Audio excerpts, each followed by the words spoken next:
पहाटेच्या 4 वाजल्या होत्या. मी इकडं नटून तयार झालो होतो काकड्याच्या ट्रिपला जायला. नाहीतर म्हणताना पाठच निघाला काय पोरगी बघायला. राम राम. इकडं आमच्या आईने बटाट्याची चपाती केली होती न्यायला. आमची आई तर 4 वाजता उठली का किती वाजता उठली काय माहिती. इकडं दुनिया तिकडची इकडं झाली तरी चालेल, पण आपली करंजी काय सुटली नाही पाहिजे. जोपर्यंत आपली करंजी आहे का नाही करा तोपर्यंत तिचा बुकना पाडल्याशिवाय सोडायचंच नाही. इकडं आईने डबा भरायला सुरुवात केली होती. मला वाटतं आई रात्रभर झोपलीच नसेल, कारण का उद्या ट्रिपला जायचंय म्हणल्यावर. मी निघालो मंदिरात, कारण का मंदिरात आली होती बस. पप्पांचा फोन आला होता, चल लवकर. काकड्याला कधी एवढ्या लवकर उठून मी चिंगरीव नाही उधाळलो, पण बस आल्यावर लगेच उधाळलो. मंदिरात आलोय तर म्हणलं देवाचं दर्शन घेऊन जावा. तेवढंच देव म्हणत्यान आलं तू आत्ता शिक. आमच्या मंदिरातल्या देवळामध्ये एवढं देवे: गणपती, हनुमान, विठ्ठल, रुक्मिणी, सावता महाराज.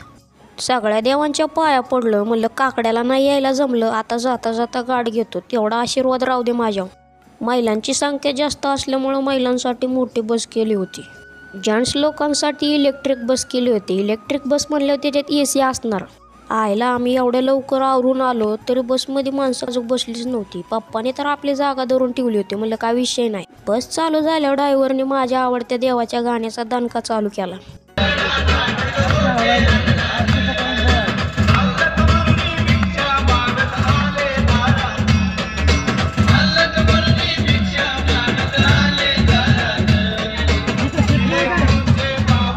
काकड्याच्या ट्रिपला लोकांनी नावं दिली होती ना, ती लोक आल्यात का नाही त्यावर चौकशी चालू होती. लोक येऊ नाही येऊ, मी आणि पप्पा इथं येऊन बसलो होतो, त्याच्यामुळे आम्हाला काही टेन्शन नाही. आजच्या ब्लॉगमध्ये फुल एन्जॉय असणार आहे. माझ्यासोबत तुम्हाला पण वाटणार मी पण त्र्यंबकेश्वरला आलोय, कारण का मी व्हिडिओचा एक पण पार्ट मिस नाही करणार की असं तुम्हाला वाटणारच नाही मी की घरून व्हिडिओ बघतोय. मला शक्य होईन त्या देवांचा मी व्हिडिओ घेणार आणि तुम्हाला दावणार, हा माझा शब्द आहे. आईला बाहेर चांगलं उजाडलं होतं, पण विषय असा झाला होता, ड्रायव्हरने ना बसच्या लाईटीच बंद केल्या होत्या. मला वाटतं मी चुकून अमेरिकेच्या बसमध्ये बसलोय. बाहेर उजाडलंय आणि आत लाईट नाही. काय लाका ड्रायव्हर. आईला इकडं नाश्त्यासाठी वडापाव वाटायचं चालू झालं होतं. म्हणलं काकड्याला पण वडापावचा नाश्ता, आता ट्रिपला पण काकड्याचा वडापावचा नाश्ता. हे भाग्य मला वाटतं पांडुरंगानेच माझ्या नशिबात घातलं असेल. आता मी जास्त काय बोललो तर म्हणते ना, बाबा ते वडापाव आणि इकडं लय लोक आहे. म्हणलं बाबा इथं काय बोलाय नको. सूर्य बी आत्ताच उगावला होता. अरे म्हणलं आम्ही पण आत्ताच उगावलंय बघ. तुझ्यात बघून मला लय भारी वाटलं. तुझ्यासारखा माणूस कुठंच नाही. आता थोड्या वेळाने चटाक्षीने लाल बुन करशील आम्हाला.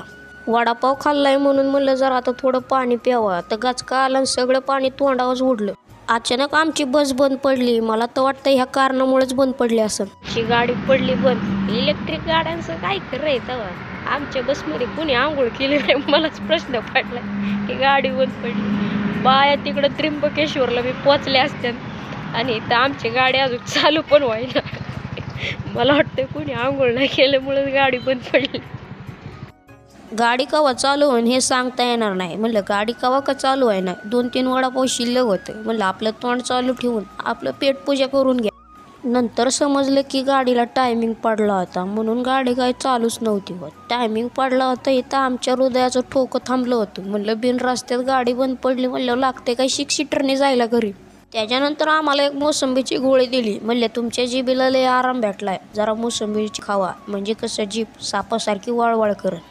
बसमध्ये डिझेल भरायला थांबलो होतो. आपले SS1 100चं पेट्रोल जुळणार नव्हतं टाकून, त्याच्यामुळे गाडीत 9,128 रुपयाचं पेट्रोल टाकलं. पेट्रोल टाकलं याचा प्रूफ थोडं पेट्रोल खाली सांडवलं. तेवढंच पेट्रोल माझी SS मध्ये टाकलं असतं तर वावरात जाऊन माघारी आली असती.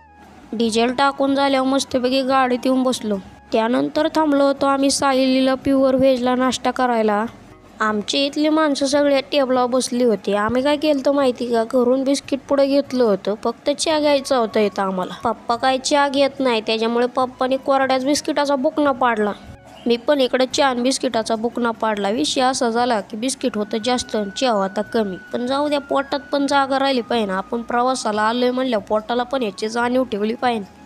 हॉटेलच्या बाहेर घसरगुंडी होती. मला आवडला झोका, मी बसलो झोक्यावरती. म्हणलं तेवढंच चहा बिस्किट खाल्लेली जिरत्यान.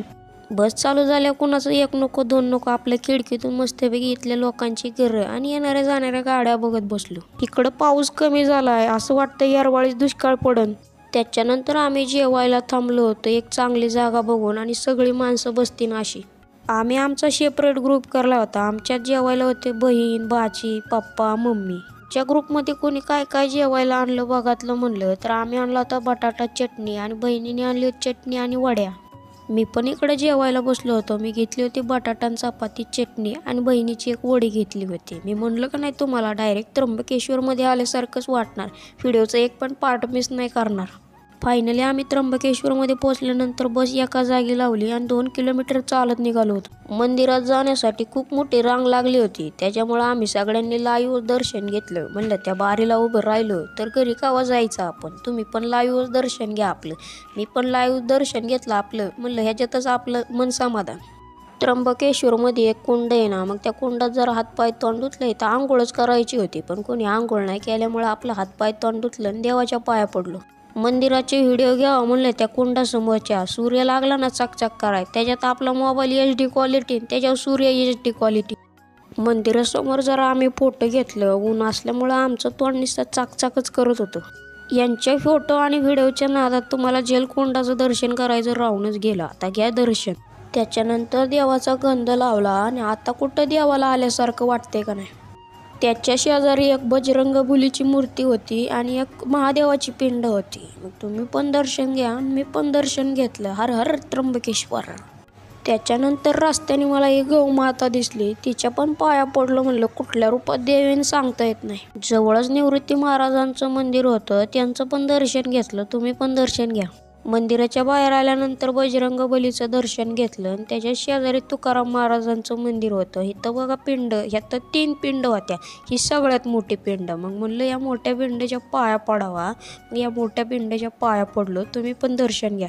तर सगळ्या देवांचं दर्शन केलं. आता आम्ही निघालो घरी. आज कुठला देव करायचा त्यांना अजून काय ते पंचवटी का काय? पंचवटी होत नसते. आता बघा 6 वाजले असते. 6 बी नसते वाजल्या. नाही होणार. झाली तर चांगलेच एवढ्या लांब आलं. मग काय कसं आहे पब्लिक? हाय करा हाय. हे आपले बाची आणि आपली मोठी बहीण आणि ती आपली आई. तुम्हाला तर माहितीच. बरलाय 50 ला आहे. कोणता घेतला? आणि हे घेतलं 50 वाला आहे 100. हा हाच काकाला पण द्या होतो. एक नंबर काका. बसमध्ये बसल्यावर कळालं की पंचवटीला जायचं कॅन्सल झालंय. जवळच इथं त्र्यंबकेश्वरमध्ये एक स्वामी समर्थांचं गुरुपीठ आहे, तिथं जायचंय.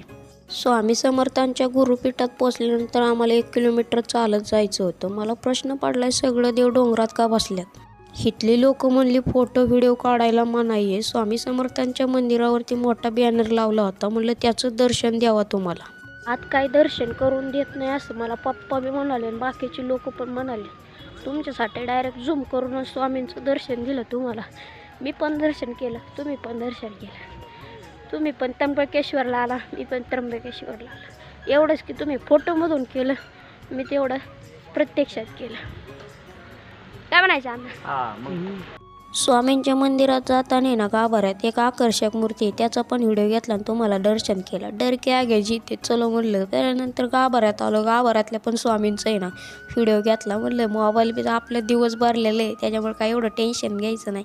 मी काय केलं माहिती का, ह्या मोबाईलमध्ये माझे व्हिडिओ काढलं, पप्पाच्या मोबाईलमध्ये सोडलं, लगेच डिलीट आणलं. स्वामींच्या आरतीचं भाग्य भेटलं आम्हाला. स्वामींच्या आरती झाल्यानंतर प्रसाद वाटला होता. स्वामींच्या आरतीचा मान आमच्या गावातल्या एका व्यक्तीला भेटला. आमचं किती मोठं भाग्य समजायचं. स्वामींची आरती झालं नाही तर प्रसाद असतो, एक प्रकार म्हणजे जेवणच असतं. त्याच्यामुळे आम्ही थांबलो होतो लाईनीला. स्वामींच्या प्रसादामध्ये मलिदा, चपाती, भात आणि एक कालवण होतं. कुठलं ते नाही माहीत मला. मस्तपैकी जेवण केलं. जेवण एकदम घरच्यासारखं होतं. आवडलं मला. जेवण झाल्यानंतर फेरफाटका मारताना छत्रपती शिवाजी महाराजांचं दर्शन झालं. मग छत्रपती शिवाजी महाराजांचे पाया पडलो. बोंबलत कुठं हिंडण्यापेक्षा मोसंबीची गोळी एक तोंडात टाकली आणि गप गाडीत बसलो. बस चालू झाल्यानंतर ड्रायव्हरने दणका उठवला आणि मी पण मोसंबीची गोळी परत एक तोंडात टाकली आणि बसल्या बसल्या डुलाय चालू झालो.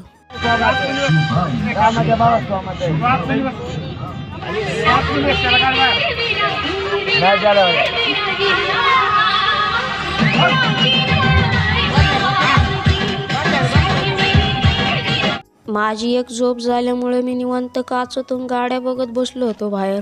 मी पण सगळ्या देवांचं दर्शन केलं आणि तुम्ही पण माझ्यासोबत सगळ्या देवांचं दर्शन केलं असं वाटत असेल तर व्हिडिओच्या कमेंटला फक्त श्री स्वामी समर्थ त्र्यंबकेश्वर एवढीच कमेंट करा. आम्हाला घरी पोचायला 4 वाजले होते. आता गुड नाईट म्हणू का गुड मॉर्निंग म्हणू मलाच हे कळेना. आता भेटू पुढच्या ब्लॉगमध्ये.